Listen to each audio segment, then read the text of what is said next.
Christina Tobin, and you're joining the Free and Equal Network. And today's interview is going to be a really one of a kind. I've never had this sort of interview before.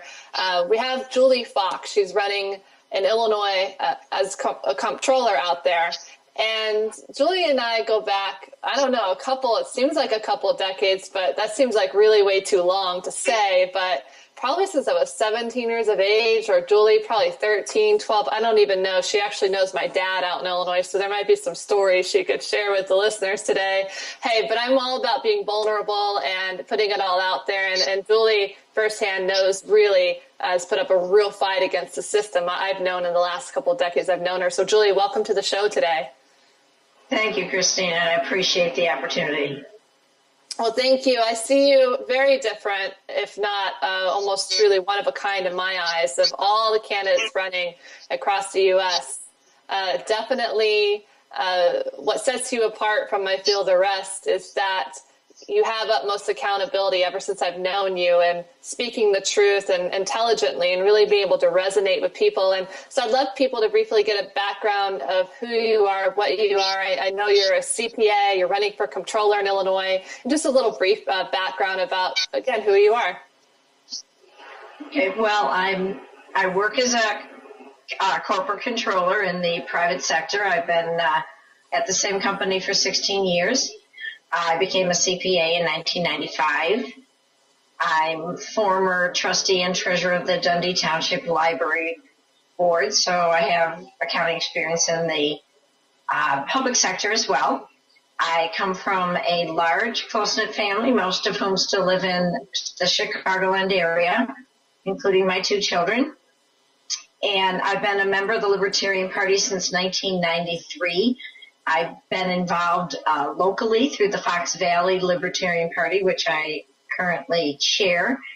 I've been involved at the state level as a former treasurer and in other capacities, and I served 2 terms as a regional representative on the Libertarian National Committee. Well, see, our listeners can see right there why I wanted to interview you, because you have a lot of insight, not only in what it is to be going up against the establishment, but Illinois. I mean, a month or so ago, we were really busy doing a lot of stuff in Colorado during that time with our open debates. But I saw many months ago that Illinois is really being bullied by the system. And I know the signature requirement. I remember back in 98 and the early 2000s for my dad, when Jim Tobin ran for governor in 98 and lieutenant governor in the early 2000s.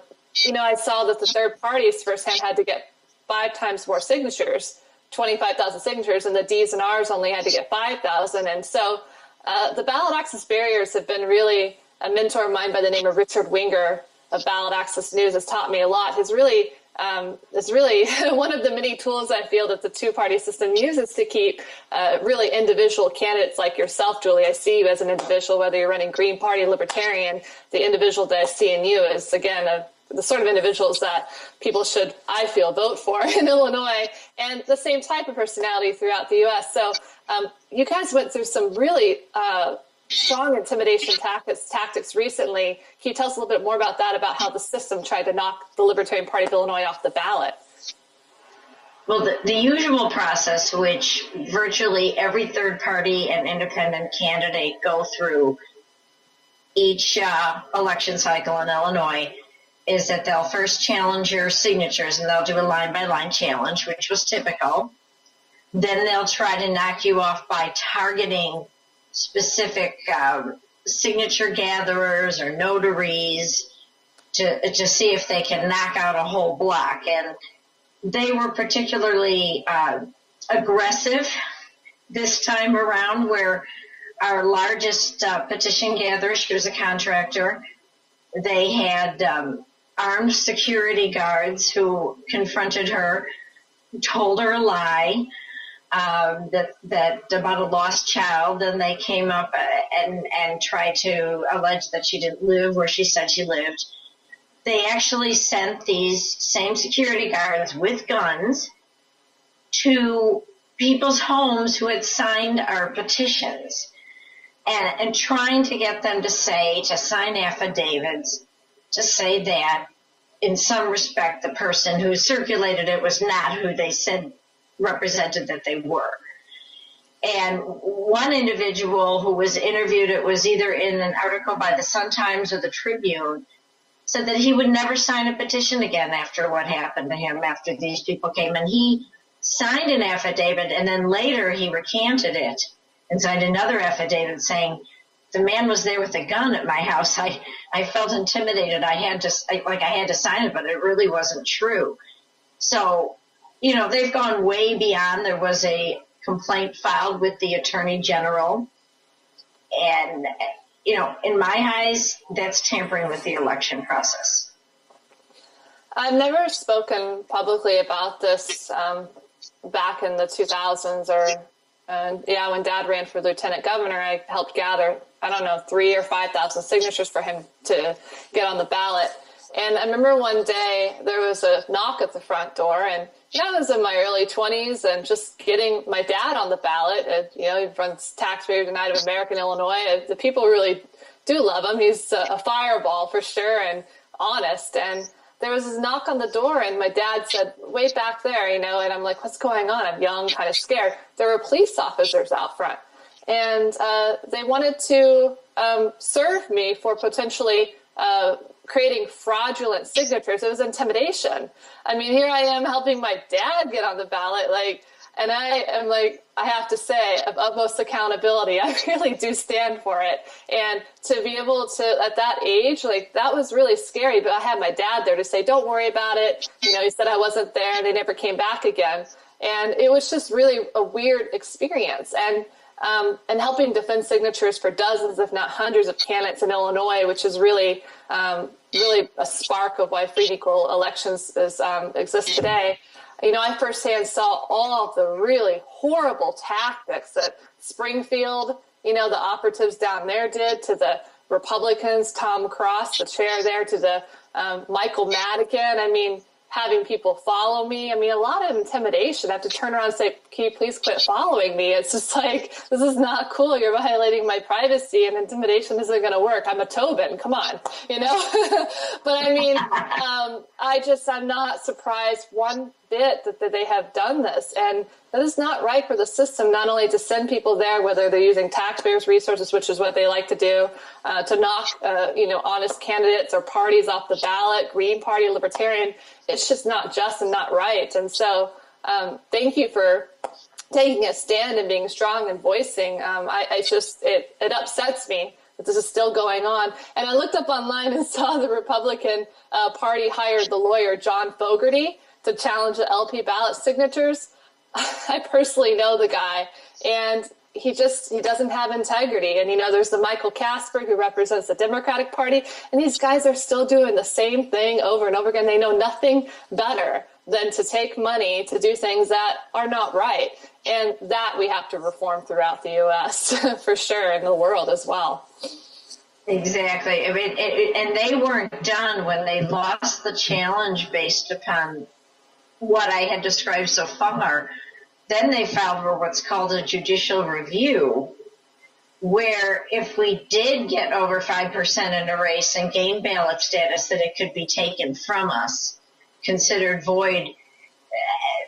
They wouldn't give up the argument, and they lost on that count as well. I mean, they went way further, but it shows how desperate they are. So instead of actually doing a better job representing the people, what do? Squash the competition. Now there's free and equal elections for you, huh? Well, I know you're written up. Something happened. Were you like somewhere maybe on the front page of the Chicago Tribune recently? Was that really happen, or there was some? What went on there, Julie? What was going on there, Ms. Fox? Tell us about that. Well, about your campaign and why you haven't given up. You keep fighting. You keep running. I mean, there's consistency, and that's the key: is to never give up. And a woman in politics, too, might I add, that doesn't give up is a rare commodity. So can you tell us a little bit more about what that was all about and so on about your race? Well, the Tribune, first, I want to thank Brian Lambrecht. He's a new member in our party over the last year, and he's just been fantastic. Normally, the Tribune only talks to the governor candidate, but he got some of the lower position candidates in, including myself, and got me in front of their editorial board. And from there, I didn't get an endorsement, but I got a mention. I got a very nice paragraph saying that they liked what I had to say, and that it was, you know, how about her being the financial watchdog for the state. And then again, I got a mention in their article this week as well. So it wasn't a lot of coverage, but any coverage from the Tribune. I mean, you know, third-party candidates, they don't give attention to third-party candidates. So I consider it a wonderful publicity. Well, I do definitely like to commend mainstream or whatnot media when they do things right.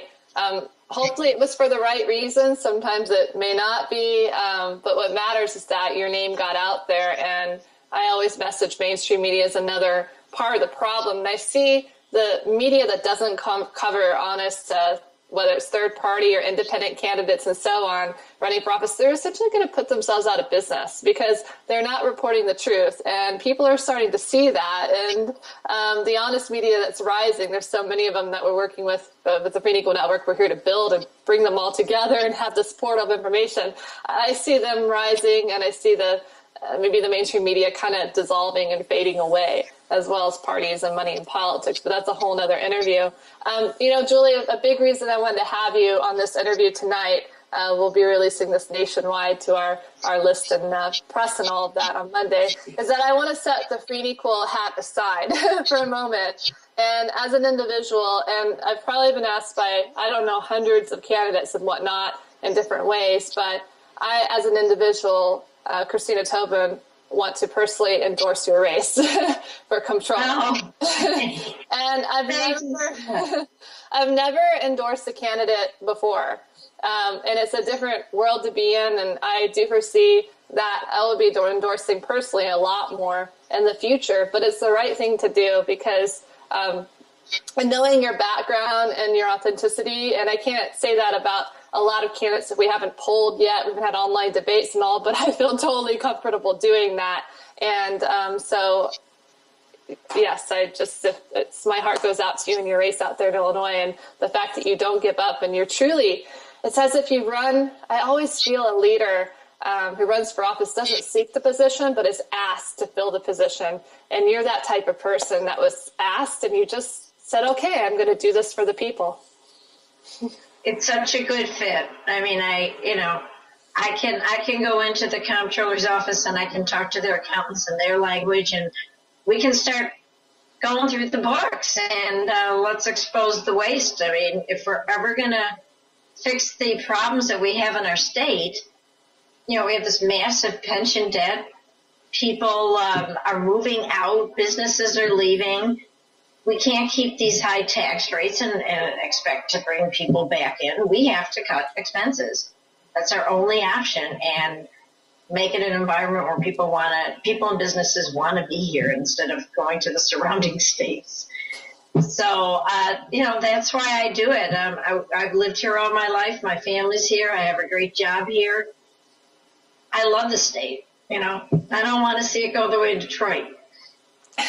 Well, there's nowhere to run. We got it firsthand fixed where we're at. And in your quote on your website, if we expect our attorney general to be a lawyer, shouldn't we demand our comptroller to be an accountant? And I wholeheartedly agree with that. And I love your quote on the main page of your website as well. It says, if elected, I will use the power I possess as a state officer and sue the state legislature if they don't come up with a truly balanced budget as mandated by the Illinois Constitution. So right there, you are just a woman of utmost accountability, and my heart goes out to you. I love you as an individual, Julie, and I do foresee free and equal elections being in a stronger position in 2016 and further future elections to help honest candidates like yourself have a free and equal chance of getting elected. When they do, I do foresee you keep running a couple more times, getting elected, and I will do everything I can in my heart to help that and help connect you with others who can help you as well. Well, thank you so much, Christina, and thank you to Free and Equal for all that you do, because you said it's about free and equal elections. ballot access is such a near and dear issue to me. It's just wrong, and it's not just about libertarians. It's about the voters. You know, the voters deserve to have choices on the ballot. So thank you for what you do. It's so important. Well, my role as a leader is to create more leaders, not followers, and that's what you're doing by leading. And anybody, if you want to check out more information, go to Julie Fox, of course, JULIE Fox2014.com. And ending on that note, Julie, I do foresee independence rising. I do see parties fading away, money and politics fading away. I see music and energy and interconnectedness bringing us together, and the social media. And it's like, here you are. I haven't seen you in person for over a decade, and it's just like really refreshing. It goes again to my heart of seeing so many people in Chicago that, are really happy to see free and equals rising. And I wouldn't be where I am today if it weren't for those difficult obstacles we've gone through and you're going through, because it's about to shift, and we're going to have a lot of experience behind our belts to really help inspire more people to run for office as well. So, Julie, any last notes you have for the people out there? And thank you for your time today. Hey, vote Libertarian or vote any third party, but let's put some new people and let's vote for some real change. And Christina and Alex and all of Free Equal, thanks so much for what you do and for having me on your show tonight.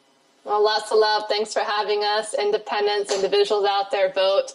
And so you're joining us on the Free and Equal Network. Thank you so much for being here tonight. And until next time, lots of love to you guys out there.